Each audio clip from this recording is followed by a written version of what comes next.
to Candy's Classic Game Shrine, everyone. I'm still sick with bronchitis, but I'm not about to let that stop me from making videos for you guys, especially now that I've reached over 100 subscribers. Thank you guys so much. I'm gonna make a 100 subscriber video coming up soon, hopefully when I'm feeling better. It's the only reason I've been holding off. But let's continue.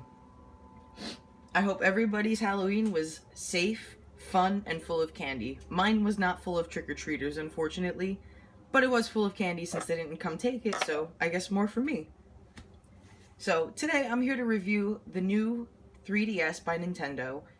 This tiny little bastard was finally released in North America back on the 25th of September. Excuse me. About a damn year after the rest of the world got theirs. Let me just say this to Nintendo. Fuck you for waiting so long. Fuck you. Okay, now that that's out of the way, their decision to keep the console overseas for so long was beyond stupid in my opinion, and I believe a lot of others as well. But I don't speak for others. My belief, in my opinion, is that they tried desperately to keep the monstrosity that's the 2DS still afloat, since it was a North America exclusive console, because they knew it sucked. It wasn't worth releasing anywhere else.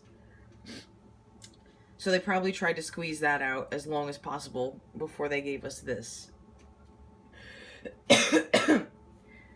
The Americas has the console now, but the only way to get it, unfortunately, is by buying the Happy Home Designer Animal Crossing bundle. And I'm pretty sure a good majority of the people that wanted this aren't gonna want the Happy Home Designer game, so it kind of sucks that they're forced into buying it. It's nice that you get multiple faceplates and all, and the game. I'm losing my voice, my apologies. And, but it's just not fair to, restrict it to just a bundle. They need to come out with it on their own so people don't have to buy the bundle. I guess give it time and it will. Maybe they'll come out with the black version on its own. The console itself, though, it's fantastic.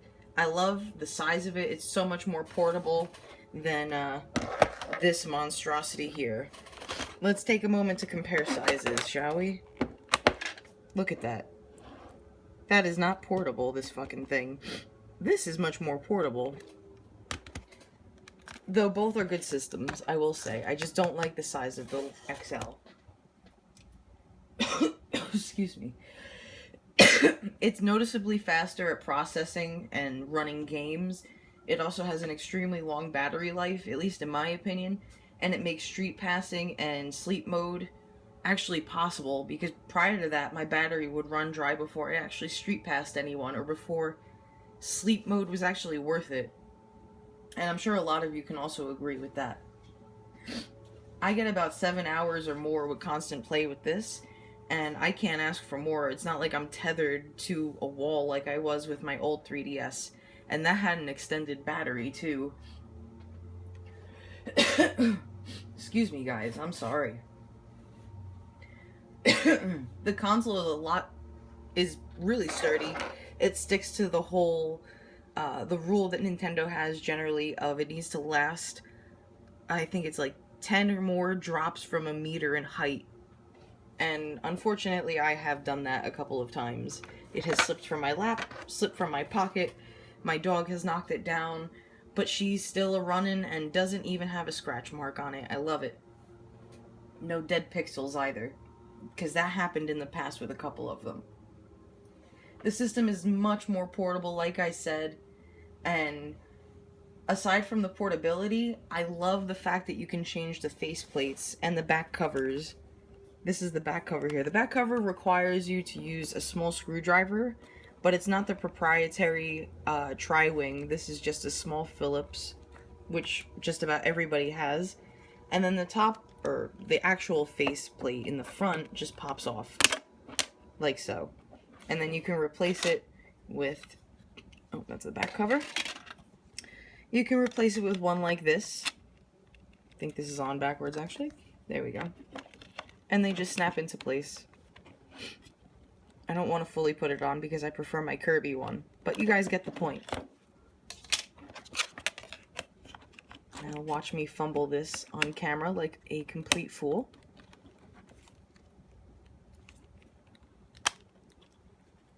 Darn darn it. There we go. Okay, all better. Now, I really like the faceplates. It's much better than having to run out and go buy an exclusive new 3DS Pokemon version, or Zelda version, or Kiss My Ass version. You pretty much get the point. Instead, I can just go spend 10, 15, 20 bucks at most and get either a first party or a third party faceplate that looks amazing. These are all first party, but some of the third party ones I've found are actually really nice. I might get one in the future. We'll see. They have to have a really nice one. But aside from that, you can open it up, and I have mine open at the moment, and I've been playing Chibi Robo. You'll also be treated, as you see when you open up the clamshell, to these awesome colored buttons. Now, these are in memory of the Super Famicom. We never had it released over here in North America.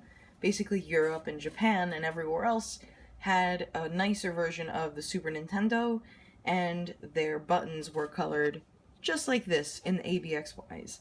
And that's their little homage to the Super Famicom.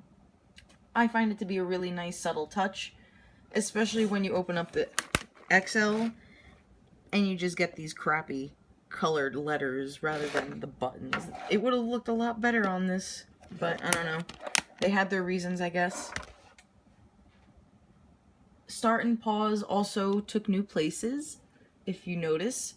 Home button is still underneath the touch screen. However, instead of it being I don't even know how I'd explain it, but a crappy button like the original 3DS had, it's actually like a physical button that you can push down instead of a shitty sensor pad that would usually break. Start and select are actually in the same positions as they were on the 2DS, so I'm sure they took some design elements from the 2DS and put it into this to make it more ergonomic for the players. A couple other things that have changed: you now have the C-Stick, which is also present on the Nintendo 3DS XL. It's good, certain games allow you to use it. For a left-handed person like me, it's fantastic, because sometimes I like to use the stylus with my left hand, but the damn thing to control the game is over here. So it can be a pain, which is a nice touch having that. Aside from that, you have the addition of the ZR and ZL buttons. At the moment, I can't think of any games. I think there's a Monster Hunter game or something coming out that will support those buttons, but at the moment, nothing does. There are no exclusive new 3DS games at the moment. However, there will be in the future, so you might want to upgrade your shit. You can get a Circle Pad Pro, I guess, for your old 3DS, but why wouldn't you just want to upgrade? I mean, this is just so much better than the old 3DS, and I love the old 3DS. It's one of my favorite systems. Another thing that changed, I mean, this is pretty standard. This has always been here, but the volume slider is now up here on the top screen. Thank God, because I would be in the waiting rooms of doctor's offices or somewhere where I need to be quiet, and I'd be playing Mario Kart, and I'd be taking a turn and accidentally shoot the volume up, and then everybody would hear my game, and then I would look like a fool in the middle of the waiting room. But you know what? I don't care. But yes, to also further you from being able to just slide it up willy-nilly, there's actually a clicking position for both the 3D and the volume. The 3D clicking position was present on the old XL, and they carried it over into the small one for both the volume and the 3D slider. It's also present in the XL, the new XL, but I mean, it's not what we're reviewing today. Plus, I'm not as big a fan as of that one. The cart port for where you would put your games is now on the bottom. It's a lot more difficult to have it pop out from, say, dropping it. The stylus is also down here now, and it's a different shape. It's not telescopic. It's just a tiny little stylus with a unique tip to help you remove the faceplates. But honestly, I can just do it with my fingers. I really don't need the stylus to do this. Yeah. The power button is also on the bottom. However, this is one thing I do dislike about the system. The power button is easily pushed in your purse or your pocket, or even just holding it in your hand. And I've countlessly turn this on without even knowing. I think the button should be a little bit more recessed than it is, and I think it would be perfect. But, I mean, that's really just a minor issue. All in all, when it comes down to it, should you upgrade to this? Hell yeah. I mean, why wouldn't you? There's going to be a few exclusive games for the system. I think it's going to be similar to the DS and the DSi. How the DSi only had a couple games that were exclusive to it. I feel this will be similar. However, oh, actually, there is an eShop game that is exclusive to the new 3DS, and that's The Binding of Isaac. Now that I remember. But regardless, should you buy this? Yes. It's time to upgrade your old 3DS. Give that damn thing a break. Let it have some retirement time on your shelf, or trade it in if that's your thing, and scoop this up. You'll be able to find it in the bundle with the Animal Crossing game. The Animal Crossing game is not automatically installed, so you can always buy it and then sell off everything else that comes with it. So that's also an option to look into. If you have bigger hands or you don't really care about it being too small, you can pick up the XL. It's virtually the same. A couple of aesthetic differences, but hardware-wise, it's virtually the same. Just you get kind of crappier pixel density on this, since they didn't adjust it for when it stretches out the image on the larger screen. And the battery life reportedly is not as good on the XL as it is on this one. Which would make sense because it doesn't have as large a screens to power. But that's pretty much it, guys. I really hope you enjoyed this review, and I'm sorry it's been a while between my videos.